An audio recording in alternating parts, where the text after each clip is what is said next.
অনেকে কিন্তু ময়মনসিংহ বোর্ডকে আতঙ্কের আসলে বোর্ড বলে থাকে, কারণ ময়মনসিংহ বোর্ডে যে সংখ্যা পদ্ধতি থেকে যে সৃজনশীলগুলো করেছে প্রত্যেকটাই ক্রিটিক্যাল হতে করে। আমি বলবো যে তোমরা এই চট্টগ্রাম বোর্ডকেও তোমরা একটু পাশাপাশি রেখো ময়মনসিংহ বোর্ডে। দেখতে পাচ্ছ উদ্দীপকে তারা কিন্তু দুইটি মান দিয়েছে, একটা হচ্ছে এক্স, একটা হচ্ছে ওয়াই। এক্স রয়েছে আমাদের যে এন সংখ্যক ভিত্তিতে, এখানে দেওয়া হচ্ছে 123, আর ওয়াইটা হচ্ছে একটা হেক্সাডেসিমাল মান। এখন তারা গদাগে বলেছে যে এক্স সংখ্যাটির দশমিক মান যদি আমাদের 83 হয় তাহলে এন এর মান কত হবে তা নির্ণয় করো। এন এর মান নির্ণয় করতে গেলে আমাদের একটু ট্রিকি হতে ভাবতে হবে। প্রথমে লিখতে হবে আমাদের দেওয়া আছে, তারপরে লিখতে হবে প্রশ্ন মতে। এই টাইপগুলো আমাদের সলিউশন করতে গেলে প্রথমে লিখতে হবে দেওয়া আছে, তারপরে লিখতে হবে প্রশ্ন মতে কী দেওয়া আছে। এখানে যে মানটা দেওয়া আছে জাস্ট লিখবো। কী দেওয়া ছিল আমাদের, এক্সের মান দেওয়া ছিল 123, তার ভিত্তি ছিল এন। আর এখানে প্রশ্ন মতে তারা কী বলেছে, এক্সের মান হচ্ছে 83, তাহলে লিখলাম এক্স ইকুয়াল 83, তার ভিত্তি হচ্ছে 10। এখন যেহেতু এই জায়গায় আমাদের ইকুয়াল ছিল, আমরা এখানে বা ইউজ করবো।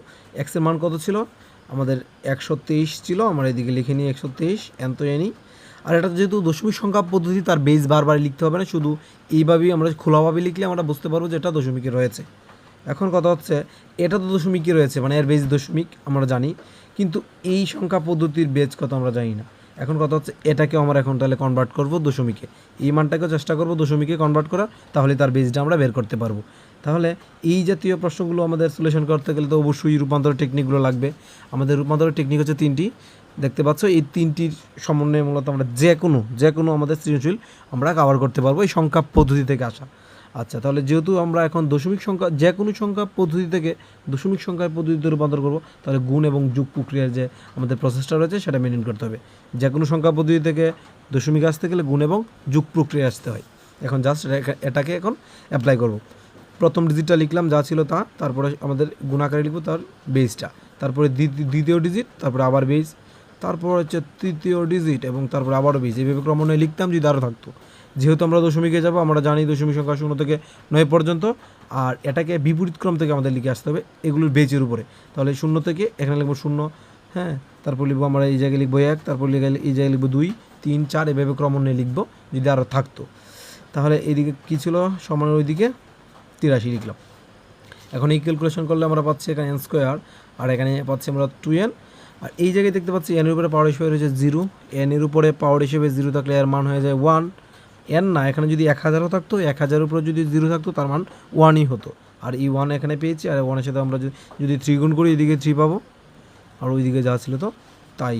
এখন কি করব, এখন জাস্ট এই 83 দিক দিয়ে লিখে ওই যে আমাদের ছিল +3, এইদিকে আমরা -3 করে নিব।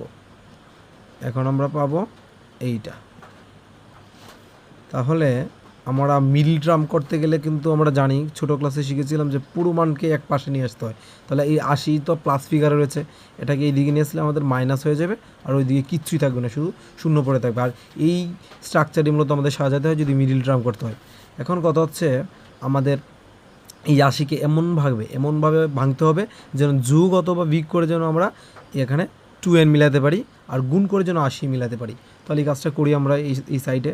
80কে যদি আমরা ভাঙি, মন মতো ভাঙবো, 3 দ্বারা 2 দ্বারা, মানে যত দ্বারা বিভাজ্য হয় তত দ্বারা ভাঙবো। তাহলে ইজিলি আমরা এটাকে 2 দ্বারা ভাগ করতে পারছি। তাহলে হচ্ছে আমাদের এখানে 40, এটাকে যদি 2 দ্বারা ভাগ করি আমাদের হবে 20, আর এখানে হচ্ছে 10। আর কিন্তু ভাগটা যাচ্ছে না, তাহলে যদি যাচ্ছে না এখন কী করব, এখন এই সংখ্যাগুলো মিলাবো, যে এটা গুণ করব বা এইগুলো গুণ করবো, এইগুলো গুণ করবো, একটা দল গঠন করব। দল গঠন করে দেখবো আমরা এটা মিলাতে পারি কিনা। যদি খেয়াল করি যে 5 আর 2 যদি আমরা গুণ করি তাহলে কিন্তু আমাদের হয়ে যাচ্ছে 10, আর এইখানে বাকি থাকছে তাহলে 3টা। তাহলে এটা গুণ করলে 4, এটা গুণ করলে 8, এই পাশে হচ্ছে 8। এখন দেখতে পাচ্ছি আমরা যদি 10 থেকে আমরা 8 বাদ দিই তাহলে কিন্তু ইজিলি আমরা 2 পাচ্ছি। তারা বলেছিল 2n মিলাতে হবে, তাহলে 10টা থেকে 8টা বাদ দিলে আমাদের হয়ে যাচ্ছে 2n। আবার 10 এবং 8 যদি গুণ করি তাহলে কিন্তু আমাদের হয়ে যাচ্ছে 80। ঠিক আছে, 8 10 80। তাহলে এখন আমরা জাস্ট কী করব, এটা গুছিয়ে লিখবো। কী করব, প্রথমে আমাদের 10টা থেকে 8টা বাদ দিতে হবে। তাহলে কিন্তু শুধু 10 লিখলে হবে না, লিখতে হবে 10n থেকে আমাদের 8টা n বাদ দিতে হবে, তাহলে কিন্তু আমাদের মানটা পাবো সঠিক, 2n পাবো। এখন দেখতে পাচ্ছি আমাদের এখানে 4টা সেক্টর হয়ে গেছে, আমাদের জোড়ায় এখন কমন নিতে হবে। এটাকে একটা জোড়া ভাবতে হবে, এটাকে আরেকটা জোড়া ভাবতে হবে। কীভাবে কমন নিব, যে এখানে রয়েছে n স্কোয়ার, এইদিকে হচ্ছে n, তাহলে ছোটোটা কমন নিব। তাহলে এই এন স্কোয়ারকে যদি এই এন দ্বারা ভাগ করি তাহলে হচ্ছে একটা এন প্লাস তো প্লাসই, আর এই পুরোটাকে যদি এন দ্বারা ভাগ করি এন এনে আমাদের বেনিশ হয়ে যাবে, বা এন এনে আমাদের 1 হবে, আর 1 কিন্তু 10-এর সাথে গুণ করলে 10ই, তাহলে আমরা পাবো 10। এদিকে ছিল মাইনাস চিহ্ন, লিখলে মাইনাস ছিল, এদিকে হচ্ছে 8, এই দিক দিয়ে হচ্ছে আমাদের 80, মানে এদিক দিয়ে হচ্ছে আমাদের 80, আর 80 আর এদিক দিয়ে হচ্ছে আমাদের 8, তাহলে কমন কিন্তু আমরা 80 নিতে পারি না, নিতে হয় ছোটোটা, নিলাম 8। এখন 8কে 8 দ্বারা ভাগ করলে 1, একের সাথে এন গুণ করলে তো এনই, মাইনাসে মাইনাসে আমাদের হচ্ছে যে প্লাস, 80কে যদি 8 দ্বারা ভাগ করি আমার ইজিলি 10 পাচ্ছি, আমার 10 পেয়ে গেলাম। এখন এই চেহারা যেহেতু দুইটা সেম, আমার এত ডিপে যাওয়ার দরকার নেই, এই দুইটা চেহারা যেহেতু সেম আমরা একটা লিখে নিলাম এইদিকে, আর বাকি থাকে তাহলে কি এন আর -8, আর কিছু বাকি থাকে না। এই দুইটা চেহারা যেহেতু সেম, আমার দুইটা থেকে একটা নিলাম, এখন বাকি থাকছে কে এন আর -8, লিখলাম -8 ইকুয়াল টু ইজ 0 তো 0ই। এখন একবার লিখবো এটা এই পুরোটার মান সমান 0, আবার এইটার মান 0, তাহলে উত্তর হয়ে যাবে। তাহলে আমাদের শেষের অংশটা এইভাবে হয় এবং আবার দিয়ে করতে হবে, কারণ যেহেতু দুইটা পার্ট ছিল, প্রথম পার্ট ছিল এরকম যে n = 10, তাহলে এটা ইকুয়াল আমাদের 0 লিখতে হবে, সরি n + 10 এর সমান সমান আমাদের 0 লিখতে হবে, আবার n - 8 এটার মানও 0 লিখতে হবে। এখন এই যে +10 ওই দিকে সমানের ওই পাশে নিয়ে গেলে আমাদের -10 হয়ে যাচ্ছে, আর এটা আমাদের গ্রহণযোগ্য হবে না, কারণ ঋণাত্মক মান গ্রহণযোগ্য হয় না। আর এইদিকে ছিল যে আমাদের -8, এটা এইদিকে আসলে হয়ে যাবে +8, তাহলে এটাকে আমরা গ্রহণযোগ্য করতে পারি, কারণ এটা হচ্ছে পজিটিভ মান, তাহলে আমরা বলতে পারি অক্টালে রয়েছে আমাদের সঠিক যে উত্তরটা, মানে এই যে পুরো নাম্বার সিস্টেমটা সেটা হচ্ছে অক্টালের।